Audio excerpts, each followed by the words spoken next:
Right. CM Revanth Reddy sir మళ్ళా ఢిల్లీకి పోయిండు. పీసీసీ అధ్యక్షుడు సుత గాలి మోటార్ ఎక్కిండు. ఇద్దరు ముగ్గురు మంత్రులు సుత అదే తొవ్వలున్నారు. గీ టైంలో ఢిల్లీకి ఏం పని మీద పోయినరు, ఎవరిని కలుస్తారు, ఏం మాట్లాడతారో తెలుసుకోవాలి కదా. చూడరు మరి. వరదలకు తెలంగాణ తెలరైంది. ఎక్కువ పైకం పంపాలని సెంటర్ మంత్రులను కలుస్తాడట సీఎం సారు.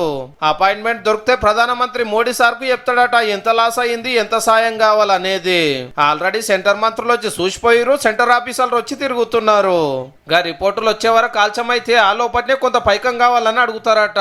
అట్లనే హైకమాండ్ తోటి మాట్లాడతారట కొత్త మంత్రులను తీసుకున్నాడు పీసీసీ పదవులు వంచుడు గురించి. ఇప్పుడు 12 మంది మంత్రులు ఉంటే ఇంకో 6గురికి ఛాన్స్ ఉంది. ఇవి ఎప్పటికాంచెల్లో పెండింగ్లు ఉన్నాయి. ఎలక్షన్లు మంచి రోజులు లేవని ఆపుకుంటూ వచ్చిర్రు ఇప్పటిదాకా.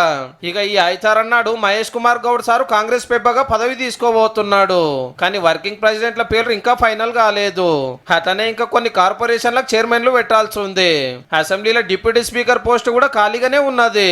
ఇప్పుడు ఢిల్లీకి పోయి వరద సాయం కోసం కొట్లాడతారు, పార్టీ పనులు జగబెడతారని కాంగ్రెస్ లీడర్లు చెప్తున్నమాట.